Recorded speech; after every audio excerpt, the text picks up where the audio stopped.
Live from the Red Bull Guest House at Miami Music Week on RBMA Radio. Yo, you're listening to RBMA Radio. We're live from Miami, the Red Bull Guest House. Lil Wayne just stepped in the radio booth. Wayne, what's up? Chilling. That show was so lit. Thank you. You actually looked like you were having so much fun out there. I always have fun. Yeah.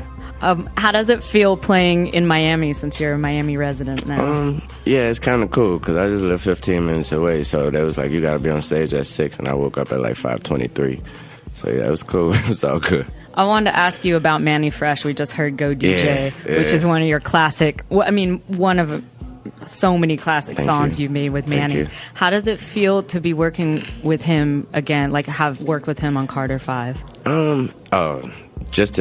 I told him anything he sent, any beat, he was like, what you looking for? What kind of song you looking for? What kind of beat you looking for? I told him, like, any beat you send I'm gonna make the most of it. So just to get the opportunity to work with Fresh again is amazing. Well, he was in the studio earlier, and he said that you guys got on a vibe, like, kind of your classic vibe. Yeah, we did. From the early days. We ended up doing a few. Yeah, we ended up doing a few. We actually came up with an idea because we did so many, so we was trying to figure out what to do with the other ones. So yeah, we vibed. We definitely vibed, and we're gonna connect again because I need that. Yeah, NEED. I need that. Yeah. And you've been making so much music recently. I mean, you have like basically 2 albums in the pipeline plus a mixtape. Like, I mean, you just been making tunes.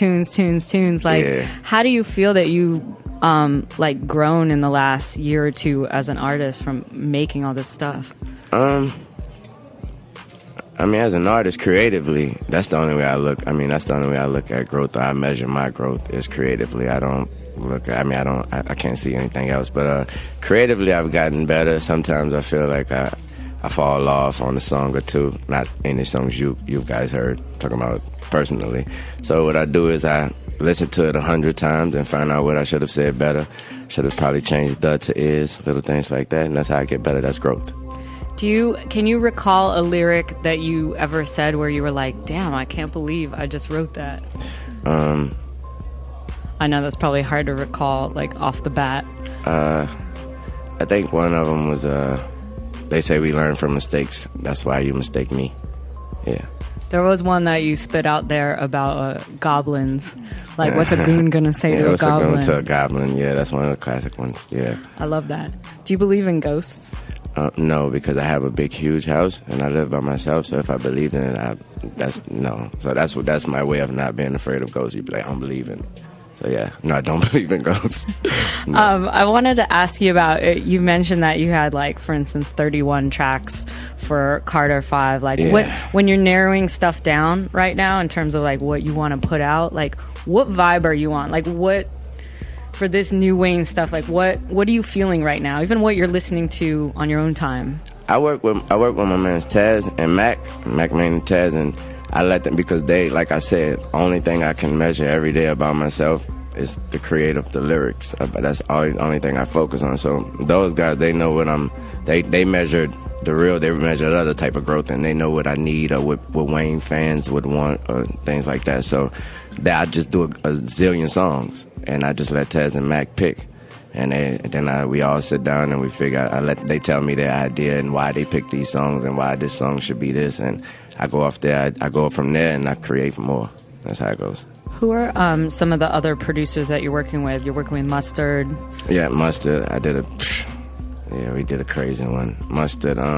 Tell me about that one. I mean, we can't hear it yet, but like, can you tell us in words your words, what it's like? Put it like this. When he heard it, he had already heard about it. So when you do a beat for somebody and you ain't even hear the song and it's not even out and everybody around you just keep telling you about it, so it's crazy. Yeah, I put it like this: if my album was whack and I only had that one song on there, I'd probably still go platinum. Yeah. So is double platinum? Is that the one that you're like most hyped on? Talk about some of the other... shout out Mustard, but no, that's not the one I'm most hyped on because the album is amazing. So, yeah. How many did you do with Mannie so far? So far, just songs, period, we did about 5 or 6. But how many going on the album, I think is about, I want to say about 2 or 3. I don't want to give it away, but yeah, I give it a sneak peek. He did the intro, so put it like that. That's the type of album you're about to get. What is the atmosphere like when you and Mannie are in the studio? You know me, y'all know how I work. Mannie, y'all must not know how Mannie work. When Mannie's in the studio, it's like a live band going on, because he got somebody over here on guitar, he gonna have somebody over there, and he like to record on the spot.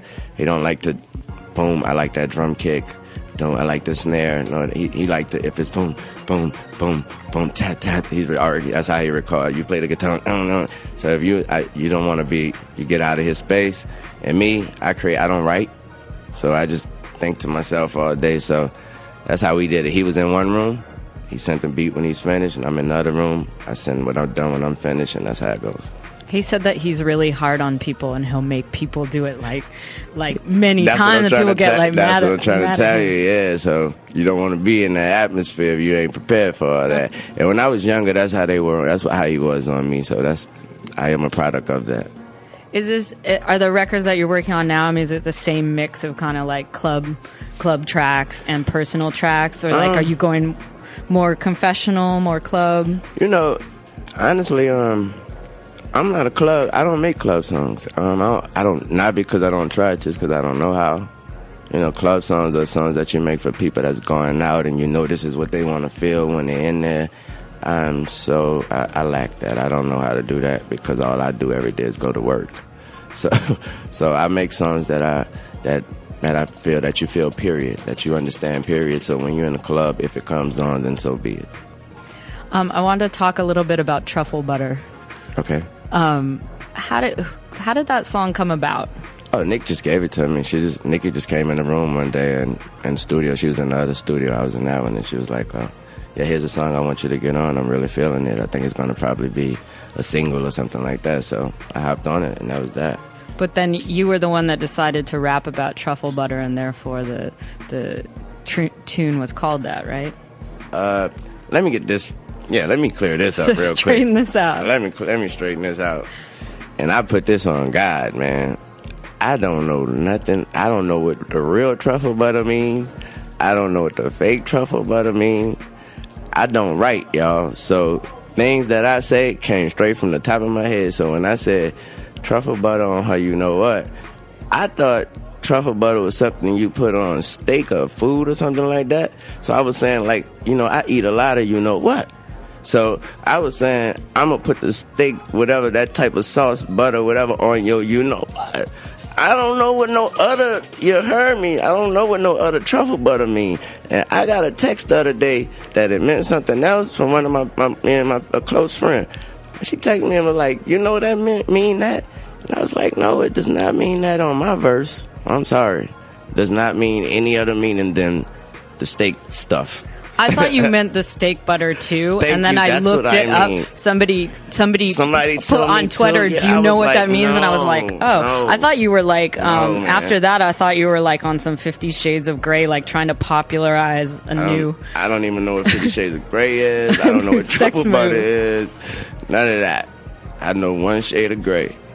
Well, we got to get out of here in a second, but we will hear Truffle Butter. It's pretty cool because it samples Maya Jane Coles, and like we're at Miami cool. Music Week. It's like cool tie-in to like the techno community. But anything else you want to say about what people should look forward to? I didn't even get to ask you about your private skate park, but oh, that's all good. Red Bull was at the skate park yesterday. We filmed yesterday, and I'm happy about that. I landed all my tricks within like 6 tries. I never do that, but it was dope. But other than that, what you should be looking for is the Free Weezy album. The Free Weezy album it's gonna be awesome.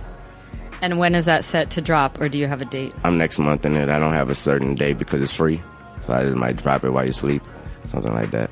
So stay woke. Stay woke. Be on the lookout. Wayne, thank you so much. Thank you for having me. What a pleasure. Love.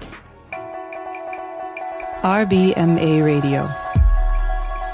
Live from Miami Music Week. This is RBMA Radio, and we're coming at you live from Miami, the Red Bull Guest House in the heart of South Beach, right in the middle of Miami Music Week. And in front of me here, I'm very pleased to present a legendary hip hop producer and the kind of the architect of the Dirty South sound, Mannie Fresh. Hey, what's happening? Good to see you. Monster trucks, monster trucks, monster trucks. You just came fresh from a DJ set out at the pool. Yeah. That was full of your production.